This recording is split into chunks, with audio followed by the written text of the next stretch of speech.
அதிகாரம் அதனுடைய 19வது வசனத்தினுடைய கடைசி பகுதி, உனக்கு மறு உத்தரவு அருளுவார்.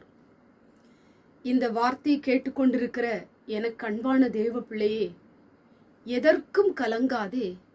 உனக்கு தேவன் நிச்சயமாக பதிலை ஆண்டவர் கொடுக்க போகிறார். பதிலுக்காக காத்திருக்கிறீர்களா? தேவன் என்னோடு கூட பேச வேண்டும் என்று எதிர்பார்த்து கொண்டிருக்கிறீர்களா? ஏதாவது ஒரு வார்த்தை ஆண்டவர் என்னோடு பேச மாட்டாரா? ஏதாவது ஒரு வாக்குத்தத்தம் எனக்கு கொடுக்க மாட்டாரா? நான் ஜெபித்து கொண்டிருக்கிறேனே, என்னுடைய ஜெபத்தை ஆண்டவர் கேட்டாரா இல்லையா என்று நீங்கள் கலங்கி போயிருக்கலாம். இன்றைக்கு கர்த்தருடைய வார்த்தை உங்களை பார்த்துத்தான் சொல்லுகிறது. உங்களுக்கு ஒரு மறு உத்தரவு தேவன் அருள போகிறார்.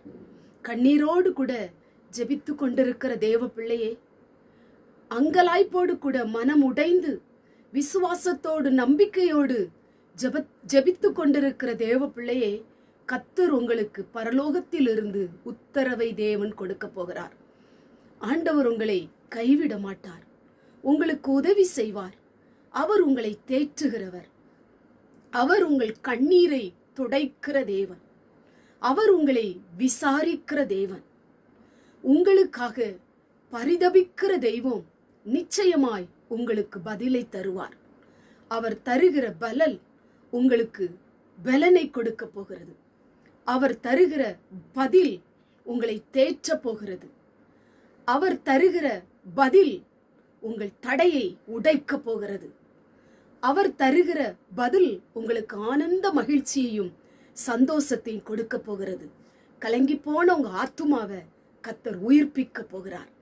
கலங்கி போன உங்க வாழ்க்கையில ஒரு மகிழ்ச்சியை கர்த்தர் கொடுக்க போகிறார். ஆண்டவரை சார்ந்து கொள்ளுங்கள். நிச்சயம் உங்களுக்கு பதில் தருவார். அவர் உங்களுக்கு உத்தரவு கொடுக்கிற தேவன். என்னென்ன காரியத்திற்காக தேவ சமூகத்திலே அழுது ஜெபித்து கொண்டிருக்கிறீர்களோ அதற்கு பதில் நிச்சயம் உங்களுக்கு கடந்து வரும். ஆண்டவர் பதில் தராமல் போவதே இல்லை. நிச்சயம் பதிலை தருவார். கண்ணீரை துடைப்பார். உங்க வாழ்க்கையிலே பெருமகிழ்ச்சியை தந்து உங்களை ஆசீர்வதிப்பார். கண்களை மூடி ஜெபம் பண்ணுவோம். எங்கள் பரிசுத்தமுள்ள நல்ல பிதாவை, கேட்டதான வசனத்தின் மூலமாய் மறு உத்தரவு கொடுக்கிற தேவன், உடைய பிள்ளைகள் உம்மை நோக்கி கூப்பிடுகிறார்கள். எதற்காக கூப்பிடுகிறார்களோ அதிலே உத்தரவை நீர் கொடுக்க போகிற தயவுக்காய் ஸ்தோத்திரம். பதிலுக்காய் காத்திருக்கிற பிள்ளைகளுக்கு பதில் கொடுக்க போகிற தயவுக்காய் ஸ்தோத்திரம். இந்த வார்த்தை கேட்டுக்கொண்டிருக்கிற ஒவ்வொருவருக்கும் பதில் கொடும். இயேசுவின் மூலம் ஜெபிக்கிறோம் பிதாவே. ஆமென்.